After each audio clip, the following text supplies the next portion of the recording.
चर्चित यूट्यूबर प्रज्ञा मिश्रा की गिरफ्तारी क्या पुलिस करेगी? क्या प्रज्ञा मिश्रा को ले जाएगी पूछताछ के लिए? प्रज्ञा के साथ उनके पति को भी ले जाएगी? क्या इस खेल में जो 3 लोगों की जाने गई हैं, एक स्वयं अपनी जान लिया और उसने अपनी बहन की भी जान लिया, अपनी पत्नी की भी जान लिया। बैंक कर्मी ने जो कृत्य किया है, जो बड़ा हादसा हुआ है, इस मामले में अगर जानकारों की माने तो भीतर से बात छन करके आ रही है कि प्रज्ञा मिश्रा को भी पुलिस इस मामले में लपेट सकती है, जो उत्तर प्रदेश ही नहीं, देश की एक चर्चित पत्रकार है। ट्रिपल मर्डर केस में कोई पर्दे के पीछे की भूमिका है क्या प्रज्ञा की? क्या यूपी पुलिस प्रज्ञा मिश्रा से भी सख्त पूछताछ करेगी?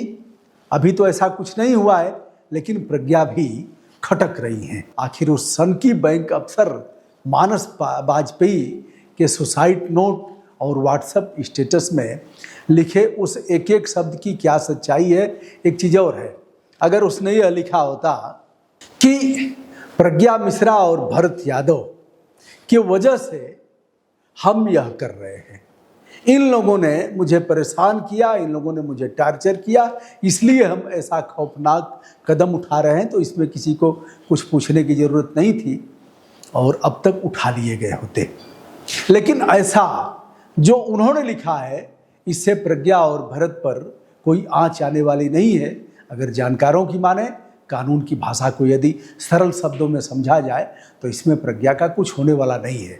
लेकिन पुलिस है और पुलिस इसमें प्रज्ञा को उठा सकती है, पूछताछ के लिए ले जा सकती है और अभियुक्त भी बना सकती है। सीधे कटघरे में खड़ा करना भी छोटी बात नहीं है।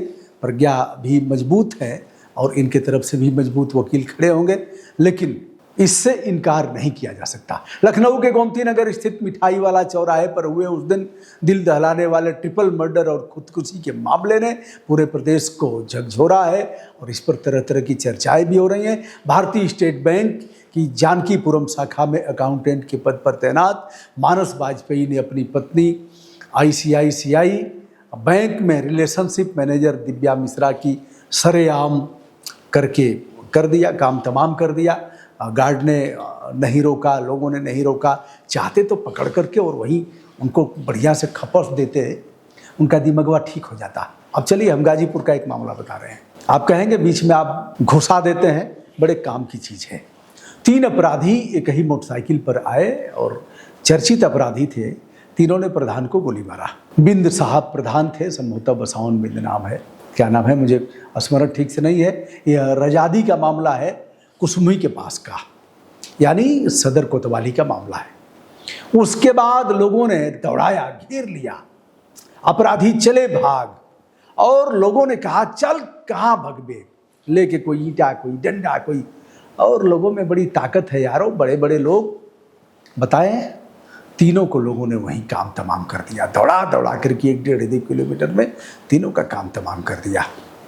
अफसोस एक के पिता हमारे पास आए।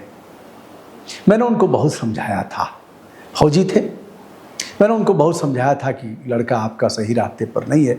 ना बाबा ऐसा ना है, लइकवा हमारा ठीक है, तन सा बर्दाश्त ना करला के ओके बात, तन स्वाभिमानी है।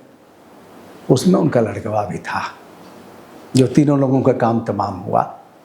वो आए कि थोड़ा सा गुरुजी वीडियो अगर उसका हो तो देख लेते, वह नहीं न है इसमें। तो हमारे मित्र हैं के भाई और वह लोग, उनके यहाँ मैंने खुलवाया कंप्यूटर और देखा तो ठेला पर रखा गया था 1 का 100 और उसके पैर को ऐसे पलाट करके ऐसे कर दिया गया था, यानी लोगों ने पीट पीट करके जो दशा किया था। जैसे ही देखा उन्होंने कुछ बोले नहीं और ऐसे ही करते ही बाहर निकल गए। मैं समझा भी क्या सकता था, मैं तो समझा चुका था पहले से ही। कभी इस घटना को मैं विस्तार से बताऊंगा दोस्तों। तो यदि चाहते लोग, एक आदमी भी साहस करता और उठाता, खबरदार दिमाग खराब है, तो उसके बहन तुलिका की जान नहीं जाती और अपनी जान भी वो नहीं लेता। बहरहाल जीवन लीला 3 की समाप्त हुई। एक पढ़ा लिखा जिम्मेदार बैंक अधिकारी, उसकी कामकाजी पत्नी और पूरे परिवार के अंत की इस खौफनाक कहानी ने न सिर्फ लखनऊ बल्कि पूरे देश में एक सनसनी फैलाया है और हंसता खेलता परिवार उजड़ गया। इस पूरी खूनी वारदात की पटकथा और इसके पीछे के ट्रिगर पॉइंट को समझने के लिए 18 अगस्त की तारीख बेहद महत्वपूर्ण बन जाती है। दोनों के बीच पारिवारिक न्यायालय में तलाक और मुआवजे का मुकदमा चल रहा था। 18 अगस्त को कोर्ट के इस मामले में सुनवाई तय थी, जहां मानस तो पहुंचा लेकिन दिव्या सुनवाई के लिए नहीं आई और अदालत ने आगे की तारीख दे दी। अब यह है कि उस दिन मानस पहुंचा, दिव्या नहीं पहुंची। फिर दिव्या के पास जाने का मतलब क्या था जब दोनों में मामला कोर्ट में चल रहा था, और फिर दिव्या इनके बुलाने पर आई कैसे? इन तमाम सवालों का उत्तर पुलिस के पास है। दिव्या के न आने पर मानस ने जब अपने स्तर पर पड़ताल की तो उसे कुछ ऐसी जानकारियां हासिल हुई जिससे वह अंदर तक तिलमिला उठा, ऐसा बताया जाता है। उसके करीबियों और सहयोगियों के मुताबिक 18 अगस्त को कोर्ट परिसर से लौटने के बाद सही मानस अप्रत्याशित रूप से शांत, बेहद बेचैन और परेशान नजर आ रहा था। उसके चेहरे पर फैली वह तलखी इससे पहले कभी नहीं देखी गई थी। यही वह पल साबित हुआ जिसने इस ट्रिपल मर्डर की पटकथा को तैयार किया और अगले 48 घंटे में उसने योजनाबद्ध तरीके से इस हत्याकांड का ताना बाना बुन डाला। अगर इस वारदात के कारणों को गहराई से टटोला जाए तो दोनों परिवारों के बीच बरसों से चला आ रहा यह टकराव, यह भीतर की उथल पुथल, पारिवारिक कलह, इसके मुख्य रूप से इसके मूल में है। मानस और दिव्या की शादी 12 साल पहले हुई थी। 12 साल कम समय नहीं है। 14 वर्ष में भगवान राम वनवास से आकर के राजपाट हासिल कर लिए थे। 12 साल बहुत है। शादी के शुरुआती साल सामान्य रहे, लेकिन करीब 2 साल बाद जब दिव्या का गर्भपात हुआ तो दोनों के रिश्तों में दरार आने लगी। अब यह कहानी जो छन करके आ रही है, मैंने तो देखा नहीं, मखनचुआएगा, कहेगा गर्भपात हुआ तो वहाँ थे क्या, किस अस्पताल में हुआ था, तुम्हारे पास कोई सूचना आई थी क्या? अब मखनचुआ तो तत्वदर्शी है, महाज्ञानी है, अब उसको तो प्रणाम करना ही है, हाथ जोड़ करके ही उससे क्षमा मांग लेना है। दोस्तों, इसी दौरान मानस के माता पिता का निधन हो गया, जिससे परिवार पर एक तरह से देखा जाए माता पिता का साया उठ गया। और इसके बाद मानस अपनी मानसिक रूप से अस्वस्थ बहन तुलिका की देखभाल स्वयं करने लगा। मानस के मामा अवधेश शुक्ला की माने तो मुख्य विवाद बहन तुलिका को साथ रखने को लेकर ही गहराया। दिव्या का मानना था कि वह शिवा के साथ नहीं रह सकती, यानी उस अपने ननद के साथ, जबकि मानस अपनी बहन का ख्याल रखने के लिए प्रतिबद्ध था। अगर दिव्या ऐसी कह रही थी तो इसकी यह गलती है, ऐसा नहीं होना चाहिए, उसकी बहन है, वह कहाँ उसको फेंकेगा, यदि यही सवाल था तो। लेकिन कहीं कहीं बहनें भी अप्रत्याशित रूप से परिवार में दखल देती हैं, यह भी विवाद का कारण हो जाता है। हजारों मामले हल करने का अवसर मिला है, उसके मूल में जाने का कई बार अवसर मिला। तो इसी विवाद के चलते दिव्या पिछले कुछ सालों से अलग आलमबाग क्षेत्र में रह रही थी और उसने तलाक की अर्जी दाखिल की थी। सूत्रों के अनुसार मुकदमे के दौरान दिव्या की ओर से 1.5 करोड़ रुपए का गुजारा भत्ता मांगा गया था, जिसे लेकर दोनों के बीच तनाव और बढ़ गया। देखा जाए, गुजारा भत्ते की बात को लेकर के तमाम साथी ऐसे हैं जो भला बुरा कह रहे हैं, और इस मामले में वह लोग प्रज्ञा मिश्रा को भी आड़े हाथों लेते हुए कह रहे हैं कि प्रज्ञा इसके मूल में थी, रिमोट कंट्रोल प्रज्ञा और भरत के हाथ में था, और 1.5 करोड़ रुपए जो मांगा था गुजारा भत्ता के रूप में, यही विवाद का मूल कारण था। मानस के दूसरे मामा अखिलेश शुक्ला ने आरोपों पर प्रतिक्रिया देते हुए साहब कहा कि अगर मानस मानसिक रूप से अस्वस्थ होता तो भारतीय स्टेट में बैंक अधिकारी के पद पर कभी नहीं पहुंच पाता। यह पूरी घटना दोनों पक्षों के बीच आपसी अहम के भयंकर टकराव का ही नतीजा था। दूसरी ओर इस पूरे मामले में दिव्या की बहन प्रज्ञा मिश्रा का पक्ष और उनके द्वारा लगाए गए आरोप बेहद गंभीर हैं। प्रज्ञा मिश्रा कोई सामान्य चेहरा नहीं है, आप इस बात से अवगत ही हैं। तो प्रज्ञा क्या कहती हैं, इसे भी जानना जरूरी है। प्रज्ञा इस मामले में सीधे सीधे अपने यानी अपनी बहन के पति को ही दोषी ठहरा रही है, और इस मामले में उनका यह कहना था कि वह साइको था और बार बार पीटता था, मारता था, हमारी बहन को परेशान करता था, और इसी कारण से हमारी बहन ने मुकदमा किया था कोर्ट में, जिसके बाद उसने ऐसा किया। साइको हरकत की वजह से हमारी बहन तंग आ गई थी और यह भी बताया जा रहा है कि वह एक बार दुर्घटना भी हो गया था, लंगड़ा करके चलती थी। और यह सब इसके मूल में, जैसा कि मैंने बताया, अगर कुछ वह मंगाती थी ऑनलाइन तो उस पर भी कोई सामान अगर खराब निकल जाता था तो वह मारता पीटता था। और सवाल यह भी है कि 2 अवैध शॉर्ट गन यानी कम दूरी तक मार करने वाले हथियार और एक और था, यानी 3-3 हथियार कहाँ से आए, यह भी एक सवाल का विषय है, एक बड़ा सवाल है। और दिव्या अपने सहकर्मी के साथ किसी क्लाइंट से चेक लेकर बैंक पहुंची तो मानस ने बैंक के मुख्य गेट पर ही उस पर पहली गोली चलाई और फिर पिस्टल की बट से उसके चेहरे और माथे पर कई वार किए। इसके बाद उसने दूसरे हथियार से फायर कर दिया, यानी मान लिया था कि अगर एक फेल हो जाएगा तो दूसरे का हम प्रयोग करेंगे।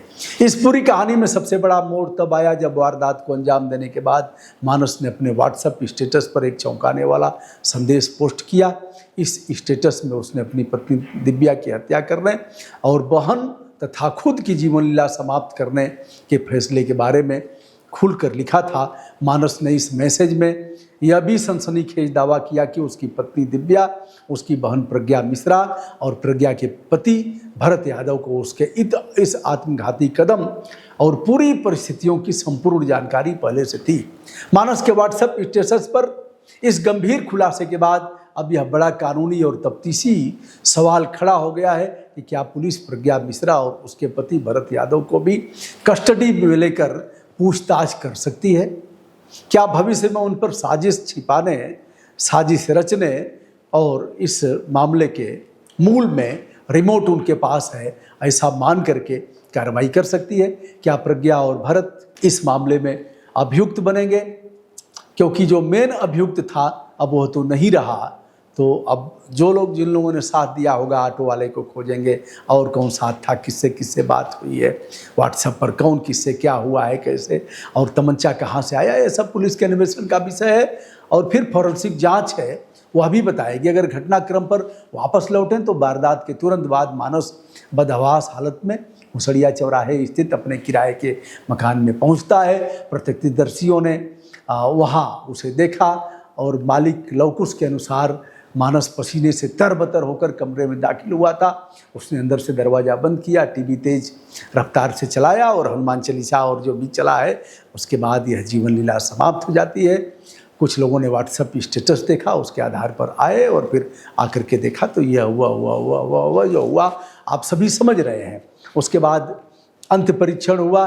अंत परीक्षण के उपरांत अब पुलिस अपना काम कर रही है।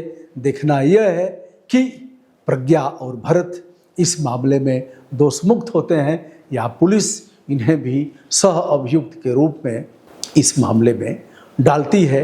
अब प्रज्ञा का जहाँ तक सवाल है, लोगों का मानना है कि प्रज्ञा एक बड़ी पत्रकार हैं और बड़ी इनकी फ्रेंड फॉलोइंग है, लेकिन भारतीय जनता पार्टी इनके टारगेट पर रहती है और भारतीय जनता पार्टी की गवर्नमेंट है, डबल इंजन ट्रिपल इंजन की। एक बार अवसर मिला है तो इस अवसर को वह लोग जाने नहीं देंगे, ऐसा भी कहा जा रहा है। मैं नहीं कह रहा हूँ, ऐसा करना भी नहीं चाहिए।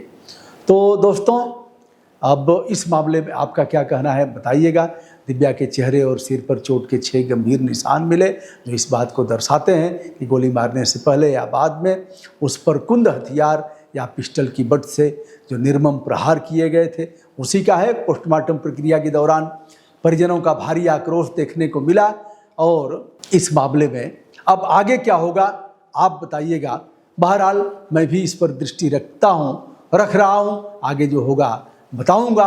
फिलहाल इस मामले में अब आगे लोगों की नज़र है कि क्या होगा प्रज्ञा मिश्रा और भरत का, और इस पूरे प्रकरण में मानस के अलावा और कौन कौन लोग हैं, हथियार कहाँ से आया, किस गाड़ी पर बैठाया, किन लोगों से बात हुई थी, अकेले उसने किया या अन्य लोगों ने किया, 2-2 3-3 हथियार कहाँ से आए, यह सब अन्वेषण का विषय है।